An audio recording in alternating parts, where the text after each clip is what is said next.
नमस्कार, आदाब। आप देख रहे हैं इंडिया नजर न्यूज। तेज नजर पूरी खबर।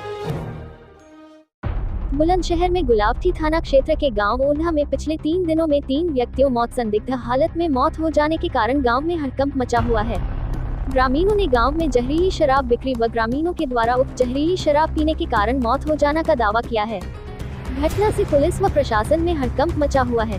डीएम और एसएसपी सहित तमाम अधिकारियों ने आज गांव में जाकर हालत जाने जिस शराब ठेके से शराब बेचने का मामला बताया जा रहा था उसको सील किया गया है। सरकारी ठेके से शराब के सैंपल लिए गए हैं। ग्रामीणों और मृतक परिजनों की मांग है मृतकों को आर्थिक सहायता प्रशासन या शासन स्तर पर दी जाए। बुलंदशहर का जिला प्रशासन जिलाधिकारी और एसएसपी गुलावटी थाना क्षेत्र के ओल्हा गांव में पहुंचे, जहां ये जानने का प्रयास किया है कि गांव में कितनी मौतें जहरीली शराब से हुई हैं। प्रशासन को जैसे ही यह सूचना मिली तो डीएम व एसएसपी मौके पर पहुंचे और गांव वालों से अलग अलग बात कर सबसे जानकारी ली है। गांव में मौत का कारोबार कौन चला रहा है? ग्रामीणों का कहना है कि क्षेत्र में ही नकली शराब का धंधा हो रहा है। जहरीली शराब को सस्ते दामों पर लाकर लोग गांव में बिक्री कर रहे हैं, जिसको गांव के आर्थिक रूप से कमजोर व्यक्ति खरीद लेते हैं और पीकर बीमार हो रहे हैं या फिर मौत के शिकार बन रहे हैं। बुलंदशहर से इकराम खान की रिपोर्ट।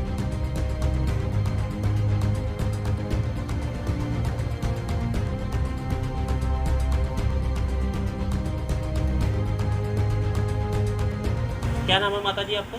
यादव। ये बताइए, आपके ये परिवार में जो मौत हुई है कौन लगते थे आप? मेरे भतीजा। आपके भतीजे? हाँ। किस तरीके से मौत हुई है, क्या वजह रही? ये गांव में जहर बिक रहा जी? शराब में जहर बिक रहा है। हाँ इन्होंने शराब पी है, उसमें जहर है। हाँ हाँ। वो पकड़नी चाहिए, उन पर कार्रवाई होनी चाहिए। अच्छा, कितने और लोगों की आपके गांव में मौत हुई है? 3 की। 3 लोगों की मौत हुई है। 3 की हो चुकी। और ये किसान आदमी है, छोटे छोटे बच्चे हैं। इसके ये बेटी है, इससे छोटा बेटा है। इनकी कोई मदद होनी चाहिए, इनकी मदद करो, सरकार मदद करो। इससे छोटा बेटा है, ये बेटी है। कमाई कुछ है नहीं, बस किसान आदमी। ये शराब बंद होनी चाहिए। गैर बिक रहा गाँव में। और क्या नाम है आपका? मेरा नाम मनोरमा जी, ये बताइए कि जो आपके परिवार में जो मौत हुई है कौन लगते थे आप? देवर थे आपके। कैसे मौत हुई उनकी?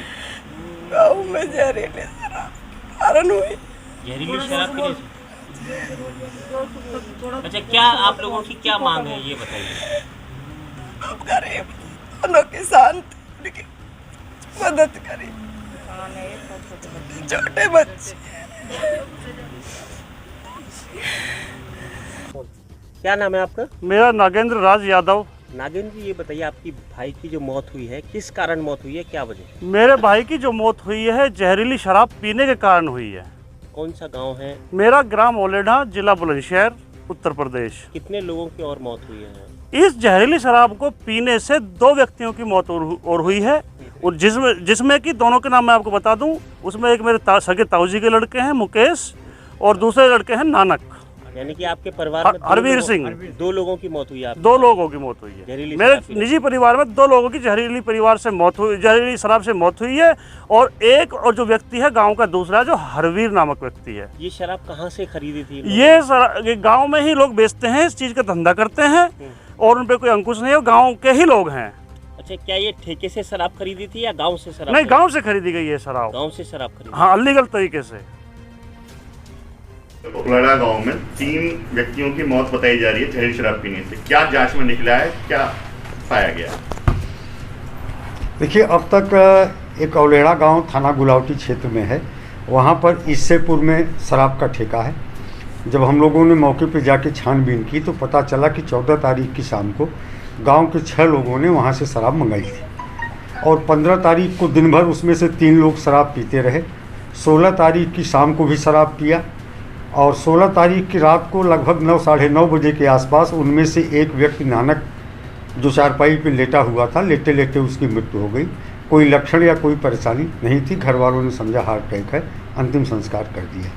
दूसरा व्यक्ति मुकेश की रात को 12:30 बजे के आसपास इसी तरह से डेथ हो गई, और तीसरे व्यक्ति को प्रॉब्लम महसूस होने लगी और उसको वोमिटिंग आनी शुरू हुई, तो घर वाले उसको इलाज के लिए ले आए। बाद में दिल्ली में रेफ़र हो गया। दिल्ली में 2-3 दिन तक उसका इलाज होता रहा। आज सुबह लगभग 9:30 बजे के आसपास उसकी मृत्यु हो गई। तो इस तरह से 3 अन्य लोगों ने भी उसी शराब को साथ में पिया था, अलग पिया था, लेकिन लाने वाला एक ही आदमी था, उसी ने दोनों को दी थी। वो तीनों पूरी तरह से फिट हैं और उन्हें कोई प्रॉब्लम नहीं हुई। तो फिलहाल प्राथमिक छानबीन में हम लोगों की जो ठेका है उस पर भी सील कर दिया गया है और उसकी गहराई से छानबीन की जा रही है। दूसरा ये भी देखा जा रहा है कि जिन लोगों ने शराब पी थी, क्या इन्होंने चखने में कोई ऐसी आपत्तिजनक वस्तु नहीं खाई जिसकी वजह से पॉइजनस हो गया हो, या अन्य क्या कारण हो सकते हैं। दूसरा बिसरा प्रिजर्व है, उसकी परीक्षण रिपोर्ट से भी इस तथ्य का आकलन होगा कि क्या कारण थे। लेकिन फिलहाल जो अब तक की जांच से सामने निकल के आया है, वो ठेके के जो भी उसके आसपास शीशियाँ पड़ी थी उनको स्कैन करा के देखा गया तो कोई आपत्तिजनक शीशी इस तरह की नहीं पाई। मिस इंडिया की शराब इन लोगों के द्वारा गांव के ही एक लड़के के माध्यम से ठेके से मंगवाई गई थी। इससे पूर्व में ठेका वहाँ से लगभग 1.5 किलोमीटर की दूरी पे स्थित है। फिलहाल बहुत गहराई के साथ हम लोग सारे तथ्यों की छानबीन कर रहे हैं। 2 लोग जो पहले मरे थे उसके संबंध में लोगों को किसी तरह की कोई आशंका नहीं थी, लेकिन आज जब तीसरे की मृत्यु हुई है तो एक संशय लोगों के दिमाग में उठा है और गहराई से हम इसकी जांच कर रहे हैं। ग्रामीणों का कहना है कि क्षेत्र में ही शराब बिक रही है और कहीं से लाई जा रही है।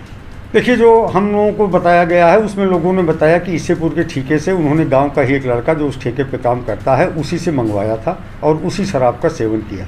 लेकिन अगर और कोई बात जानकारी में आती है तो उसके हिसाब से हम लोग वैधानिक कार्रवाई सुनिश्चित करेंगे। क्या ठेके की शराब के सैंपल हुए हैं? हाँ, ठेके की शराब पूरी तरह से सील कर दी गई है और आबकारी विभाग और पुलिस के लोग लगातार उसकी चेकिंग कर रहे हैं। बाहर जितने भी उसकी शीशियाँ मिली थी, उनके ढक्कन थे, उनको स्कैन करके देखा गया तो किसी में अभी तक फिलहाल अब तक की जो जाँच हुई है उसमें कोई आपत्तिजनक शीशी नहीं पाई गई। परिजनों को और ग्रामीणों को सर मुआवजे की मांग की बात आ रही है। अब इस प्रकरण में जिलाधिकारी अपने स्तर से इस पूरे प्रकरण को देखेंगे क्या हो सकता है, लेकिन फिलहाल जो तथ्यात्मक स्थिति है वो आपके सामने रख दी गई है।